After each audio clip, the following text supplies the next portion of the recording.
feature presentation. Welcome back to another Untitled Sundance review. I am one of your hosts, Matt Rohrbeck, alongside, he's allergic to tomatoes, but he is Tomato Meter approved, Eric Marchin. Matt, we're just a couple of movie bros talking about movies. Like two One's of a the Marvel characters. guy, one's an art house guy. Sounds just like us, I doesn't like it? Ruben Ostlund and Celine Sciamma. You know, all the art house people, and you're more of a Marvel guy who watches everything on Disney Plus. Yeah. Sound like Eric characters from this movie? Eric's mentioning a scene from Randall Park's Shortcomings, which we will be reviewing today, which just had its premiere at the Sundance Film Festival. Yeah, Eric.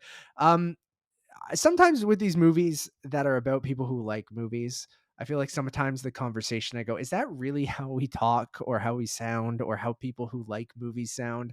And it just feels contrived and kind of like Obnoxious. obnoxious. And then I go, okay, maybe people have listened to our conversations when we're sitting before screening and kind of rolled their eyes at us and thought we were obnoxious. Cause I've definitely heard that from other people who talk about movies and think they're obnoxious and things like that. So I'm like, maybe we are those guys. Maybe we're not. Well, But especially at film festivals too, right? yeah. Like I feel like Oh that's God, where it you happens. really get it. Oh And yeah, absolutely. Yeah. And people who work at movie theaters tend to love movies. That's why you end up working there. I worked at a movie theater, so I definitely get it. Although not everyone does. Some people it's just a job. You're a teenager that needs a job or whoever that needs a job and you don't necessarily give a shit about movies. But yeah, we're talking about a sequence between two characters in this movie that work at a movie theater. One, Jacob Batalon, who's from the Spider-Man movies, and there's not a great joke there when it comes to Spider-Man and Marvel movies, but well, even they Randall tried. Park, right? Being Yeah. the director of this and Yeah. being in the Ant-Man movies and WandaVision, you know, like there's that kind of, I guess, a meta commentary a little bit on sort of where we are in filmmaking. But even just like thinking about this as a Sundance film, there are certain notes. Even though this has more of a financial backing behind it, there are certain notes of Clerks where you're Yep. looking at it from the perspective of of a specific type of movie lover, one that I think is going to be a very polarizing portrayal.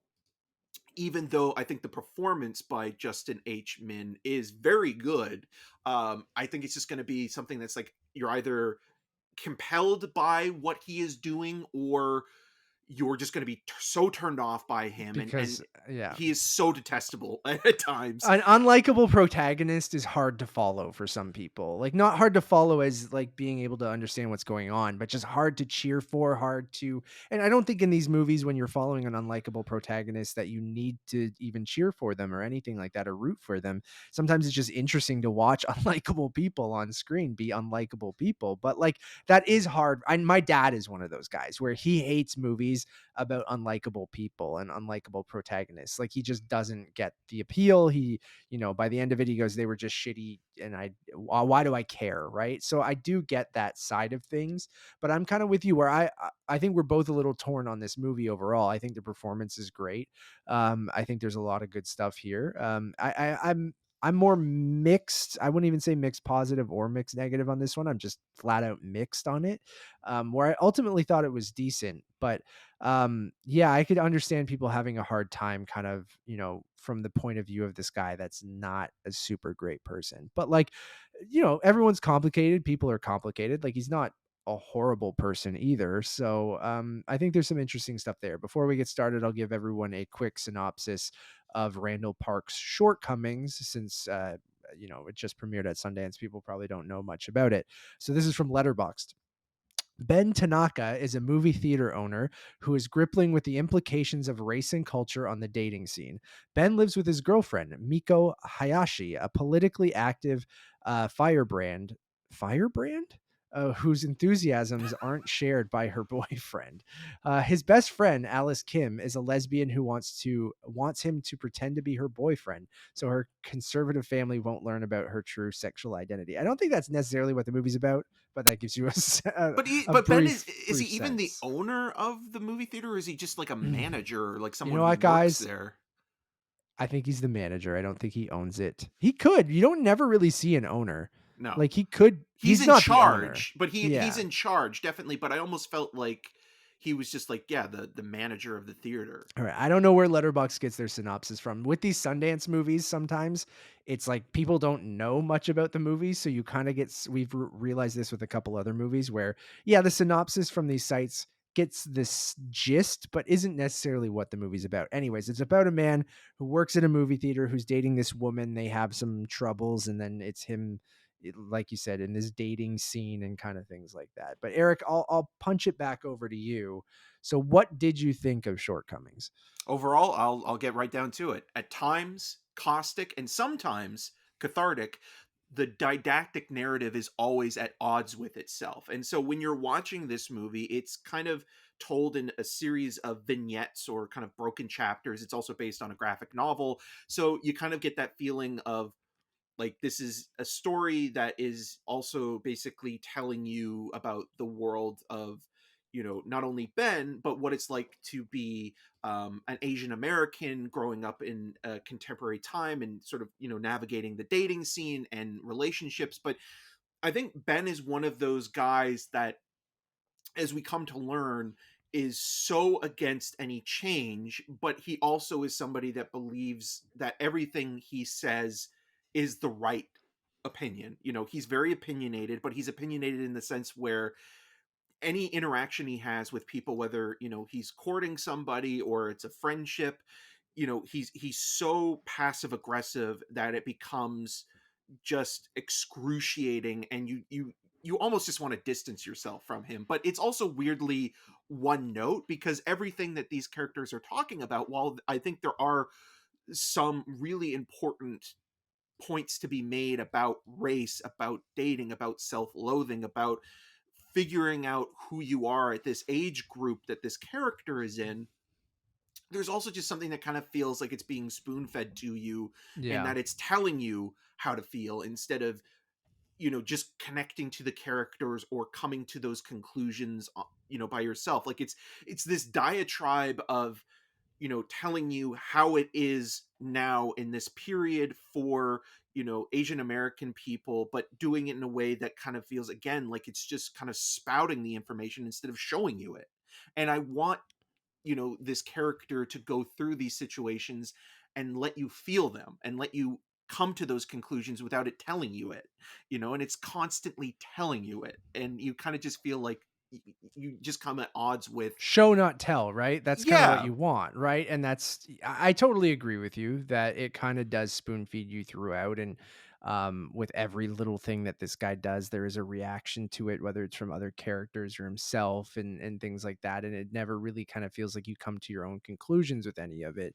The chapter-based storytelling, like I could tell it has that graphic novel vibe where it's got that, like, that cool indie graphic novel that probably, like, it would be passed around being like, oh, you really got to read Shortcomings. It's really cool. It's just about a dude that works at a movie theater, and it's about his life and how he's dating and his girlfriend and all of this kind of stuff. Like I could see that, but once that gets translated to a film, I just don't know if it does anything to stand out, right? Like I do like following an unlikable protagonist sometimes. Like I feel like it's interesting to get into someone else's head and walk in their shoes and kind of see how they think and why they act the way that they do, and why, like, he does so many unlikable things. You start to try to understand why he's doing these things and why he's acting this way, or why he would do this to his girlfriend or some of it. Like it is really interesting at times. But then, we talked a little bit about, how it incorporates being a movie lover in it, and I find it kind of a little obnoxious in those areas where, yes, that one conversation reminded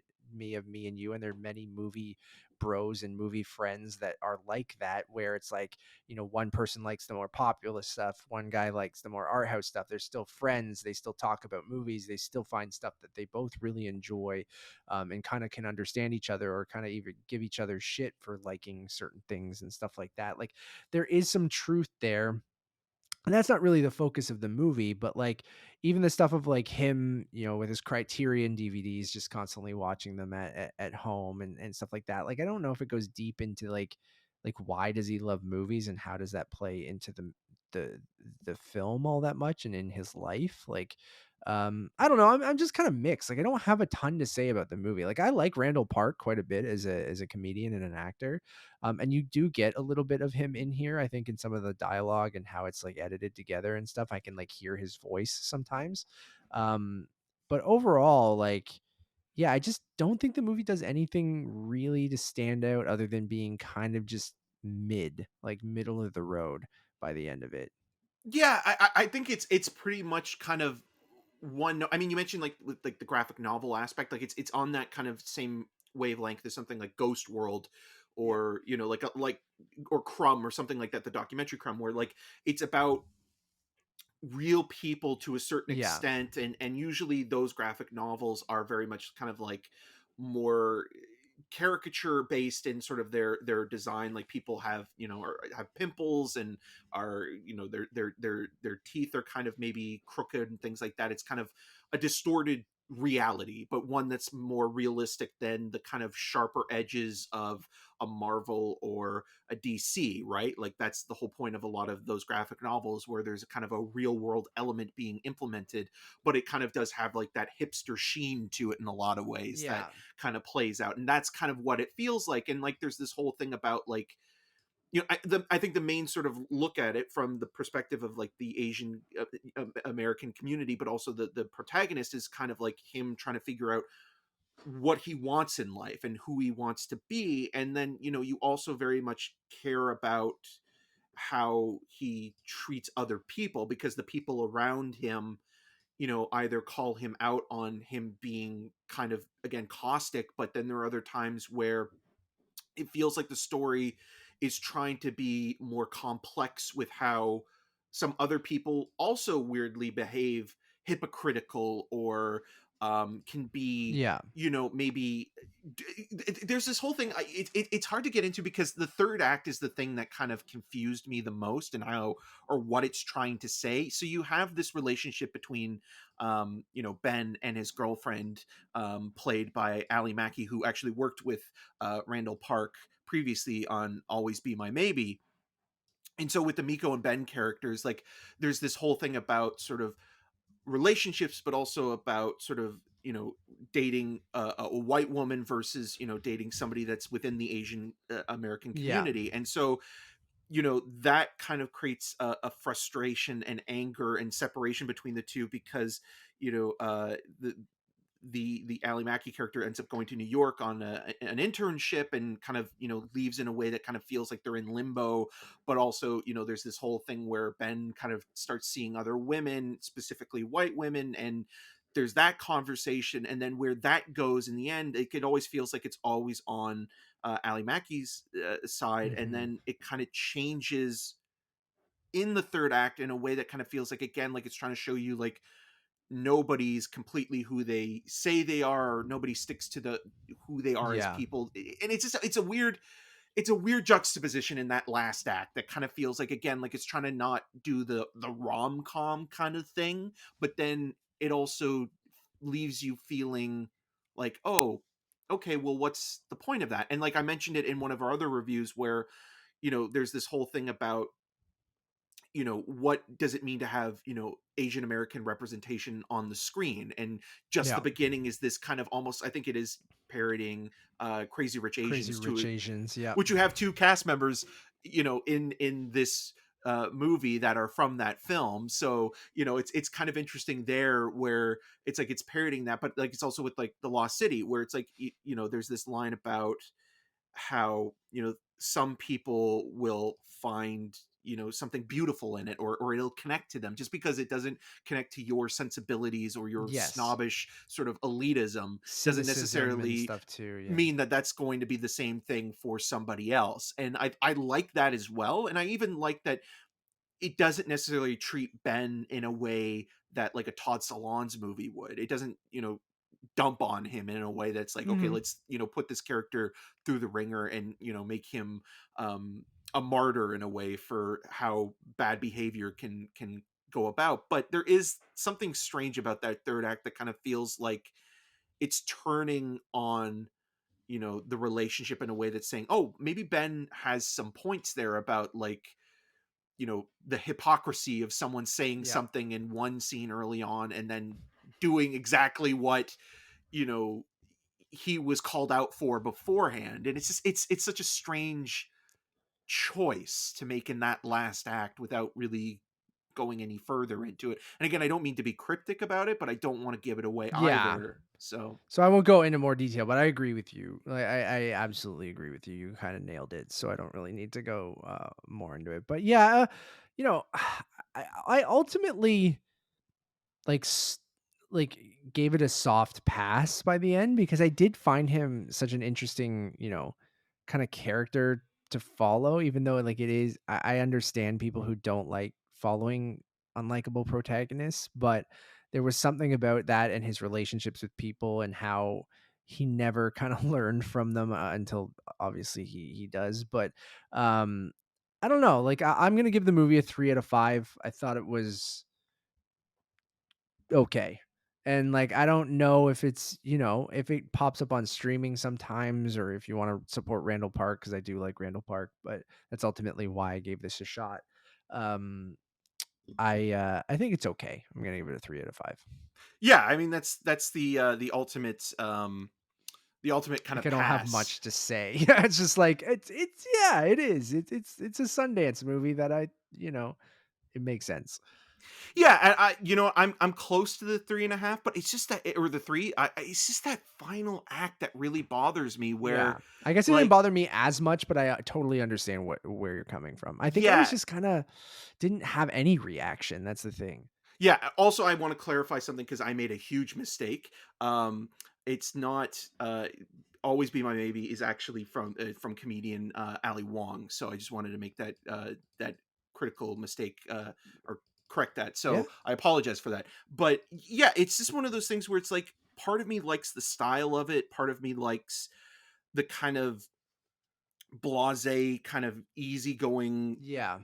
depiction of the modern era in which the character is inhabiting. And like even the references to Romer and things like that, like it works. But there's something about that, what it's saying, that again, I like Cat Person, where it kind of feels like tonally it's like, okay, what are you trying to actually Yeah. communicate I with get me that.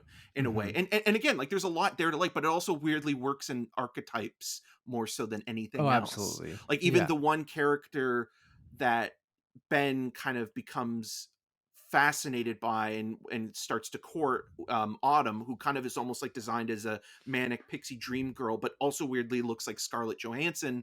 You kind of have like this, like, okay, I know where this is ultimately going. And then again, like it never really explores those characters any deeper than just kind of like Mhm. the initial setup. So yeah, I'm gonna give it I a two agree. and a half out of five. That's fair, man. Thank you all for listening or watching. We really do appreciate it. Please go check out all of our other Sundance reviews, which are available right here on the Untitled Movie Reviews podcast feed or on YouTube. We also have a new episode of the Untitled Movie Podcast where we talk about the Oscar nominees as well as the Critics' Choice winners and different things like that. It's a big, beefy episode over there. And also, talk about beefy episodes. We have a new episode of The Cast of Us, which is our untitled HBO Last of Us podcast, where we talk about episode 3, Long, Long Time, a fantastic episode of television. If you're not watching The Last of Us, go give it a shot. It's fantastic. And episode 3, I think even you could just watch episode 3. You'd still be sort of lost, but like it's very, very, very good. And then we did a 2-hour recap of that episode and the previous couple episodes. So go check out The Cast of Us on all podcast services or on our YouTube channel. One-stop shop for everything. Head over to Letterboxd at untitled_movies. And as always, my name is Matt Rohrbeck. You can find more of my work around the internet, but mostly at untitledmoviepodcast.com, and follow me on all those social medias at Matt Rohrbeck. And I'm Eric Marchin. You can find more of my video reviews on rogerstv.com/cinemascene and on the social medias at EM6211. Until next time. Well, that was a bit of a shortcoming.